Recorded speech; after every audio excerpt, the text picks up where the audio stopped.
चले हमरा के ब्रह्मांड मत करो। तब सतुआ खाए को होई नु ताके हमरा लग से अचार ले जी। हम भिख मांगा है रे साला, भिख मांगा है। गांव भर के लोग हमरा के यहाँ के खट मीठी खाता तोरा के सतुआ खाते जातन रे। मोआ इतना ना सेंट मारेला तो सोचने कि देहिया में तक मार लेबे नी। रास्ता भर एकदम गमकोत रहेला। हाय यो रमाई मुंह में नु लगावेला हो जेरवा दही सोट में लगावतनी। हम तो रोज लगावे नी। Oh no. मोर लिया जाए के बाद जरूरी काम में, विशेष काम में जाए के बाद बढ़िया क्रीम बा। तो ये डिजाइन बड़ा मस्त है। एकदम ओह नो। हमर क्रीमवा कहां बा है? क्या है देखो। हैं? क्रीमवा ये दादा भाई मुंह में लगावेला कि हाथ देह में लगावेला? जानता तार क्रीमवा इतना ना सेंट मारेला तो सोचने कि देहिया में तक मार लेबे नी। रास्ता भर एकदम गमकोत रहेला। हाय यो रमाई मुंह में नु लगावेला हो जेरवा दही सोट में लगावतनी। हम तो रोज लगावे नी। Oh no. कोई ना कम के नहीं कहतानी कि हमर क्रीमवा हम लगावत होइले न कि खत्म बड़ा कैसे? मोहब्बत बा जानता तू कपड़वा में एकदम गम करेला। साफ बन भाकुरे हई काजी में बन भाग तब सारा क्रीम जानता रू भौजी। जियान क रख दनी देह में लगावेला, मुंह में लगावेला, क्रीम शर्ट में लगावतनी। ई बन भाकुर थोड़ी ना हुन, ई बन राकस हुन, बन राकस। अरे सा पागल है इसका रे। बन राकोस कहता है देखता है इसनु चौपन। अच्छा देख ले तारी साला होगी तो ते सोनम के तारी। ई तो हम ही नु कहतनी हवे नु जा तनी गांव में घूम लो ओ जे लोग तारा के वे कहले बन राकस।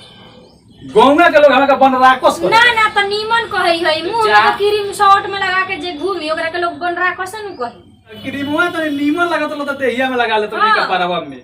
ना तो हम जानता रू फेयर लवली छोड़ कर दोसर कोनो कपड़ा में लगाई ना। तो सेंटवा मुंह में लगावे नी। सेंटवा मुंह में लगावला ना सुंदर उ है। पिछुआड़ा में तारा लोग लगावेला। के का बुझाई। हां तारा लोग के का बुझाई। सेंट पिछुआड़ा में मार के घूमेला देखा ना। का है भौजी का हो बन राकस के फेर में लागल बड़ू बन राकस ओकरा फेर मत रह। हां तू हमरा के एक्स्ट्रा में बुद्धि देवे आइल बरा ना। तो हरे खातिर नु कहतनी ना ना अपन बुद्धि अपन समझदारी अपना लगे लेके जा, अपना घरे जा। जानता नु दूसरा के बुद्धि तीने घड़ी डेढ़े घड़ी रहेला, बुझला नु। हमरा के ज्यादा दिमाग लड़ावे के मत कह जाए जैसे। तो ठीक है बा बन राकस के फेर में रह ना कुछ तो यू तो कहियो तू। हां जा जा ठीक बा जातन आइल बरन बुद्धि देवे। हम बुझाता कि एकदम पागल बनी, हमरा दिमाग से भेंटे नहीं ए वार्ड है ना सुनो। अरे मर्द वार्ड मत कह, तो तारा के वार्ड कमिश्नर कही तो नाम दे के कह। निशु नाम दे के बुलाओ। ठीक बा कोनो बात नहीं के जीत गइल बड़ा वार्ड में तो वार्डे नु कहे। हां हमार कामवा ना होई। कौन काम हुआ? अब कॉलर नहीं के हम घरवा के कोन नोटिया पे के नालावा नल जलाला टूट गइल बाबे। तो उसे तेरा क्या दिक्कत बा? तो नालावा ना बदलाई। नालवा बदलाई मने से तेरा कौन दिक्कत बा का? दिक्कत बा तो भाई कहता नहीं। जब हम अपन घरवा जाता नहीं ओइ कोन नोटिया पर जूता चप्पल में माटी लग जाता, पानी लग जाता, पानी लागल बा, छिटका पड़ जाता हमार गोरवा पर। हां तू खाली कॉलेज जाके हम मुखिया से कहले नहीं हो तो मुखिया जी कहला कि बड़का बन राकस हो।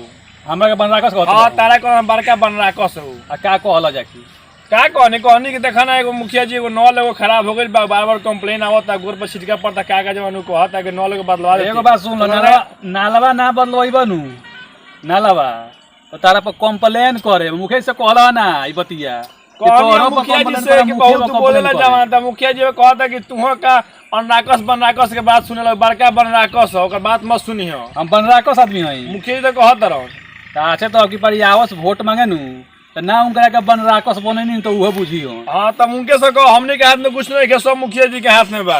अच्छा ठीक है बा यो वोटवा मांगे।